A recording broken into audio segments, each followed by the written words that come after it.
everybody out there in YouTube land, YWC. This is James the Red Devil, aka the Bumbling Idiot, back with another Raw review. This is the Raw, right after Mania. And you might notice a different change in scenery. Like I said in my reaction video, the power in my room is still out. So I'm out in what my mom calls the doghouse. Yes, that's exactly what it's called. It's called the doghouse. We have a TV out here, and I think this is better lighting than what I would have in my room anyway.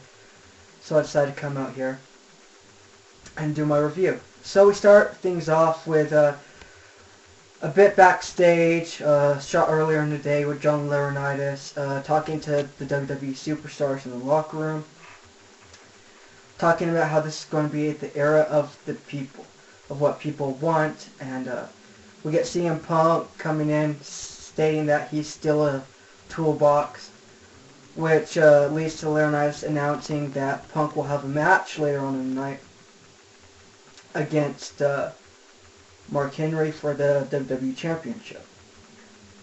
So it was a good little segment at the beginning. It didn't take up too much time. So it was pretty good. I liked it. Let me know what your thoughts are on that segment down below. Okay, then we get The Rock coming out in his hometown, Miami, to Big Pop. He comes out and he talks about the year that led up. The crowd was actually very on tonight. They were a very good crowd. I find it funny that there were a lot of Daniel Bryan chants tonight. And you hear Daniel Bryan chants throughout the night. The Rock goes on to talk about his match. He thanks Cena. Takes Rock a little time to get going because the crowd is really into it. They're very loud. He keeps showing his goosebumps, and he thanks Cena for the match. He goes on to state that this probably won't be the last time we see him. Hints at a WWE title run. So it was a nice segment. It got the crowd into it. I mean, the crowd was very good tonight. I mean, very loud, very vocal tonight.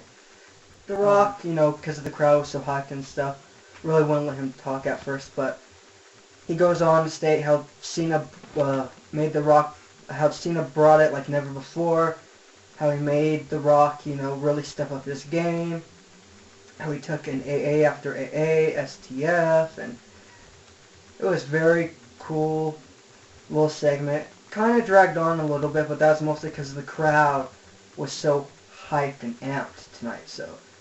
Then we get our U.S. title match. Our U.S. title match was announced earlier by John Laurinaitis backstage. It's a triple threat match for the United States Championship. Dolph Ziggler and Jack Swagger versus Santino Marella for the United States Championship. It was actually a pretty nice match. Went on longer than I thought it would. I thought it would be there was some good double teamwork for a while, and then they turned on each other, like usual. Santino ends up getting the victory with a Cobra 1-2-3. Dolph Ziggler, probably the best seller in the business. After the match, Santino goes up to the ramp, and he's being chased by Ziggler and Swagger. This prompts Brodus Clay to come out. Brodus Clay is standing there, and Santino's like, what you gonna do, Ziggler goes after Santino. Brodus Clay uses the headbutt, and then they start dancing. It was pretty entertaining. It was a nice little segment. Then we go on to our Lord Tensei debut match. We all know who this was going to be. This was going to be, let me fix this for a second. This was going to be A-Train, Prince Albert's return. Came out in this almost samurai-esque warrior outfit. It was a pretty brutal match. He beat the crap out of A-Rai. The match ended because A-Rai couldn't continue. Then we get Lord Tensei continuing the beatdown with a claw on A-Rai after the match is over. It was a decent debut. The crowd was into at the very beginning, but as the match continued, they started booing and saying this sucks. I enjoyed it. It went on a little bit too long. I think he should have just came in and just completely just squashed him. I think that would have been better. But then we go on to CM Punk versus Mark Henry. It was a pretty physical match again. CM Punk retains his title due to count out.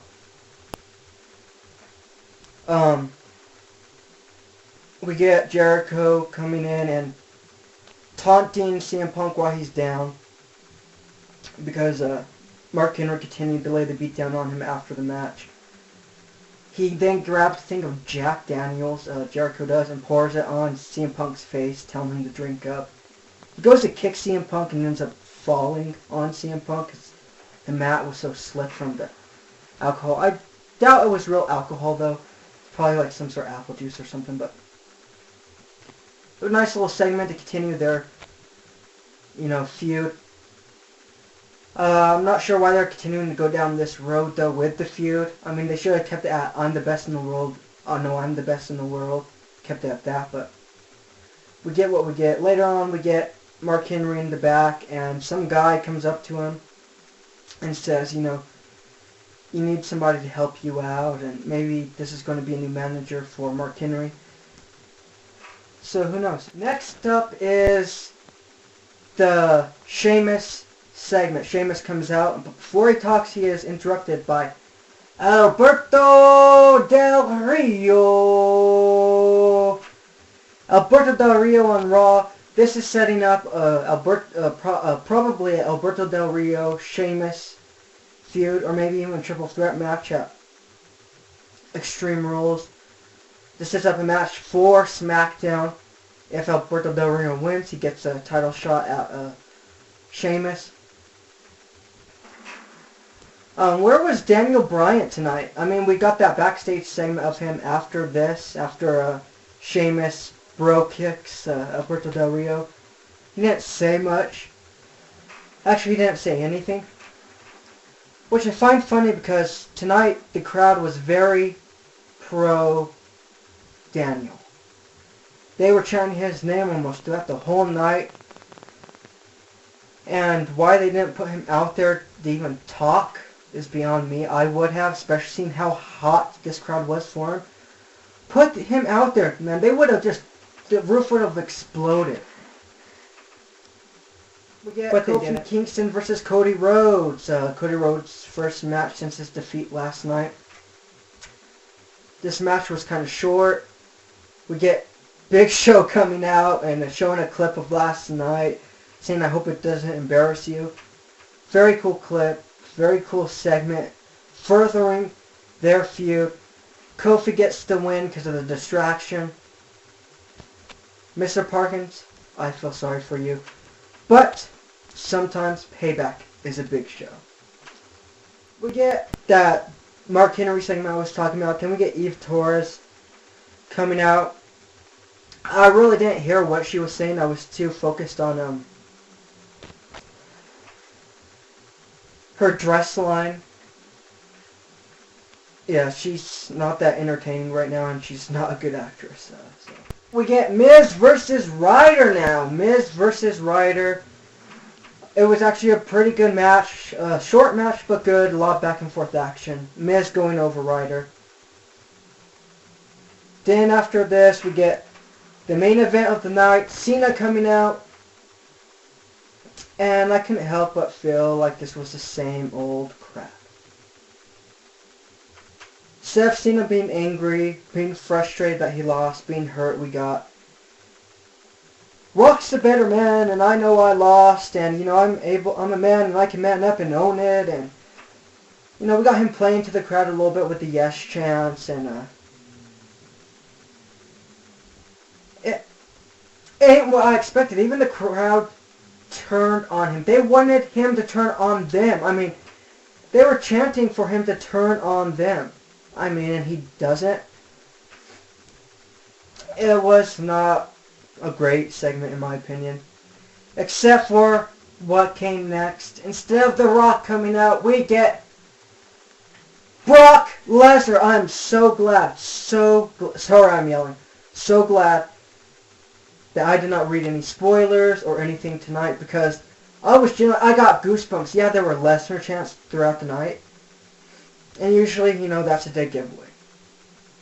But I was so like, Brock freaking Lesnar, FTW, and then he F5's John Cena, setting up a possible feud with John Cena. I mean, these guys had good matches when John Cena and him were both heels, and Brock Lesnar was kind of turning babyface, and they didn't know what to do with Cena at the time. But my God, to see Brock Lesnar back. I do have to point this. Sorry, my nose is all funky. I do have to point this out, though. I've always thought that Brock Lesnar, to me, resembled a Klingon. With the teeth and the big eyebrows and forehead. I mean, he's a beast of a man, and he is a powerhouse. But it's just something I thought I'd put out there that I always kind of thought he would look like a Klingon. Now to how the show was. Now to how I thought the show actually was. The show was good at points. There was some decent in-ring action, not a lot. A lot of hype with Cena and how he was going to react throughout the night. The crowd at times was very jacked, pumped, electrified. Sometimes they were a little bit dead, but all in all, a better crowd than I thought even Mania had. The show tonight, probably a B minus. Not the best show, but you know what, maybe I'll give it an A just for the Brock Lesnar thing. Just for the Brock Lesnar coming out, it's an A. Okay? It's A minus. A minus. It's an A minus. Brock Lesnar coming out tonight was a big, big moment. I hope WWE has something else up their sleeves. God, my nose. A minus, like I said, A minus tonight. Regarding WrestleMania, since I'm not going to do a review of Mania, I did the live reaction. I'm going to give my thoughts right now, briefly, on how I thought Mania went, since the nostalgia and adrenaline and all that has worn off. It was a decent WrestleMania, not a great WrestleMania, not a WrestleMania 3 or, 17, 19, 21 or 25.